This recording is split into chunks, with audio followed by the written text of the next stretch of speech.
Hello, my friends, and welcome to What's Up. It's just nice to have you with us here this afternoon. It's an overcast kind of day in Berkeley Springs, West Virginia, where we're coming to you by under the auspices of the Arlington Institute. Gregg Braden joins me as he always does. Hi, Gregg. How are you doing? John, I personally am doing really well, and it's really good to be with you. It's been a lapse of a few weeks since we've been able to get together because I have been traveling extensively in and out of the country. So I'm happy to be with you today and excited to have this conversation. Yeah, I'm glad we caught you for one day off before you go leave again, it looks like. So, what's up? What you been thinking about? Well, I think probably no surprise, what's up for me is what's up for everybody right now. What's happening in the Middle East in general, what's happening in Israel specifically. I was in my hotel room 1 hour before my keynote presentation to a large conference when the news feed started sharing what was happening, and I honestly I had to reconcile quickly my emotions so that I could be at my best on that stage. Most people in the audience had not heard what was happening. I think, John, one of the, there's so many ways, it's just layers and layers of perspective. And what's become very clear to me, of course, there's a political conversation that we can have. And I think there's something even deeper that goes beyond that from a spiritual perspective, for lack of a better word. But every one of us, every human on the face of the earth is now faced with a challenge and faced with a question. We can't change what happened, obviously, but we have to ask ourselves, what do we allow ourselves to become in the presence of what we've seen? And that there is no single answer. There are many solutions. And I think everyone is struggling to come to terms with that. And a lot of people don't even know that they're struggling with this issue. But so that's they're gonna know in a hurry. I mean, what I've been reading this morning even is that from the inside, the United States is now considering a war against Iran, and that and that Russia might come in, and this might be the excuse that they need to start a war between the United States and Russia. And golly, it's just got the potential going, sideways really fast.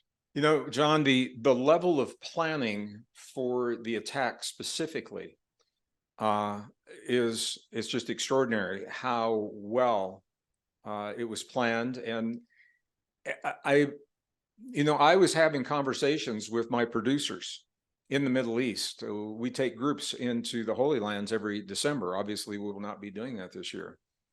And other producers throughout the world, asking them to be cautious on making commitments that we would not be able to fulfill. And what I found was there was a tremendous reluctance on their behalf to acknowledge what it is that we have seen happening. But it can't really be a surprise, the fact that there's so much tension. I mean, the event itself, I think, surprised everyone. But in August of this year, I was telling my producers, I was saying, 250,000 rockets have just crossed the border into Lebanon, and they're aimed in the Golan Heights area. Yeah. And everybody said, don't worry about it. The Israeli military knows about it. They'll take care of it. But even further back than that, John, with the United States, when the U.S. weaponized the dollar that we had talked the world into trusting us with our good faith and their energy and their all the things that go along with that, with being the world reserve currency. When we weaponized that, we turned Russia away from us, and Russia had to go somewhere. Yeah. And so they began to deepen their relationship with Iran. And that relationship now has come up this last week, where Putin is publicly saying he will have to get involved if if there is a full-scale invasion into Gaza, he'll have to support Iran. And the other piece of this, China is sitting back looking at all this. They're saying, knock yourselves out, guys, because Yeah. we're going to go take Taiwan. And it's all coming down in this window of time that we Yeah. have suspected. I could say we've known about it in some sense, not the specifics of what would happen, but we do know that we are in a cycle. Conflict is cyclic. Global conflict is cyclic, and it runs on 17.7 and 56-year cycles, Kondratiev cycles, and we've talked about that in other conversations. And we are in one of those cycles. We're on the uptick right now. 2020 should have been the peak of this cycle, but because of COVID, I think everything was delayed and it moved it out a couple of years. So it doesn't mean we must have conflict, John. What it means is that we are vulnerable and susceptible. And it also opens the door, if we know that, to deep levels of conversation for us to become an invitation for us to become better listeners, and maybe to extend that olive branch of peace when we're having these conversations. And it's not just between nations. This is happening in our own families. It's happening in our communities, our societies. So this is the value of knowing how these cycles unfold, number one. And number two, the way that these events are unfolding, again, they are pushing every one of us to come to terms with this. Now, I want to talk about this a little bit more in detail, but I'm going to stop right now. I know you've got some thoughts on what we're saying right now. Yeah. I guess coming from where I've come from, out of the military and having a smattering of involvement, nothing formal at all ever, with the intelligence community and monitoring those kinds of things.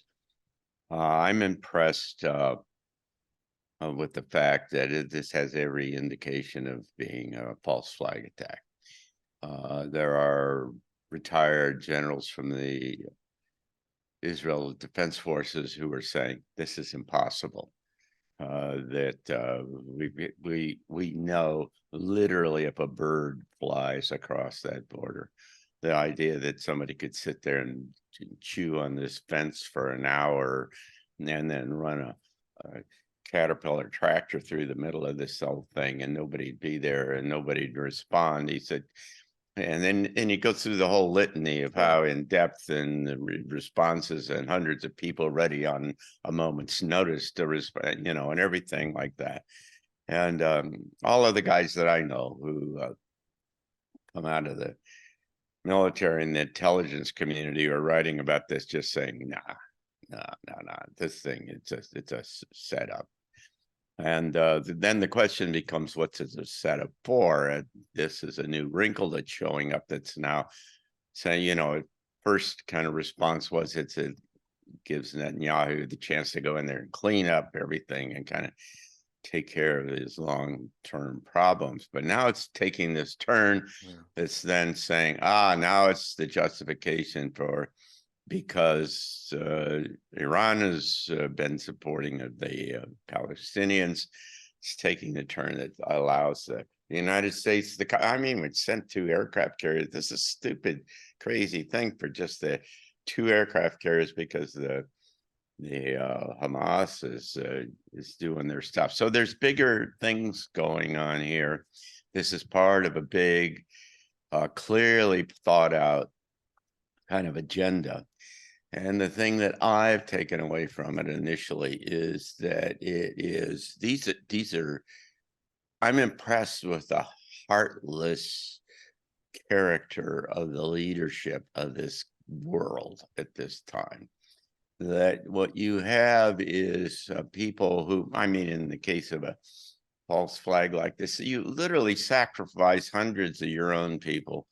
You generate extraordinary amount of stress, to say nothing about what your plans are in terms of the pain and the suffering that you're going to be produced on this whole thing, and it's all a game. We're all pawns. I mean, I'm not the first one certainly that said that, Yeah.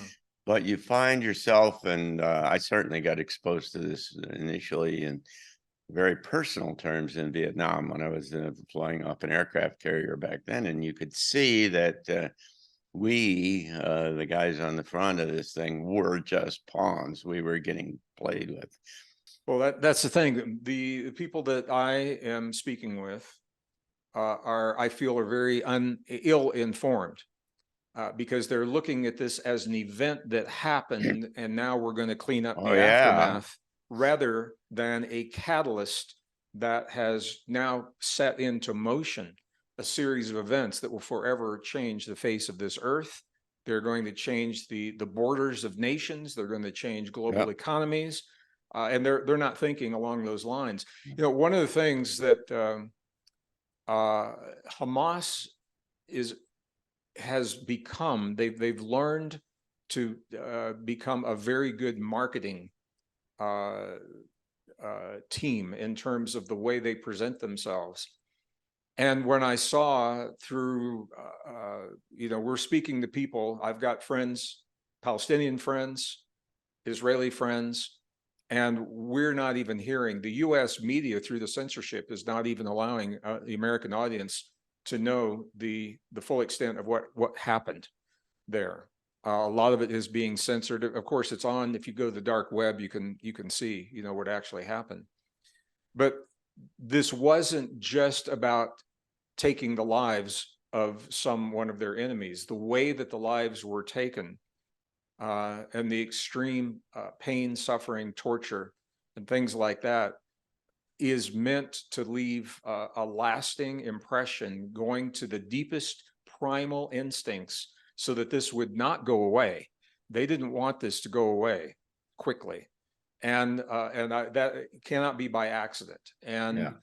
so now, when we look at the geopolitical chessboard, what we're seeing is Russia aligning with Iran, which we drove them to do through our sanctions, and Iran and the Middle East certainly aligning with the Palestinians and America and Israel and NATO and Europe on the other side. And that's a really bad formula. It's a really, really bad formula. Well, John, Well, I appreciate you as my friend. You're one of the few people I can have this conversation with, well, and have it be a meaningful conversation without well, collapsing into something, you know, just so primal it doesn't serve either one of yeah. us. So Well, thank thank you. you for that. Thank you for Arlington Institute, and thank you for What's Up. Yeah. Well, we really appreciate you, and we appreciate this chance to chat a little bit, because I think that in the face of all of this kind of stuff, there just has to really be considered and deep and intelligent kind of conversation, because like I said, it's easy to just get caught up and be driven down the road. So thanks so much. And for those of you who are watching, if you found this useful and helpful, then please subscribe and share it with your friends and like it and all those kinds of things that the algorithms like. And come back, and we'll be here again in another couple of weeks here at What's Up. So thanks, Greg. See you, man. Thanks so much. Take good care. Be well. Bye-bye.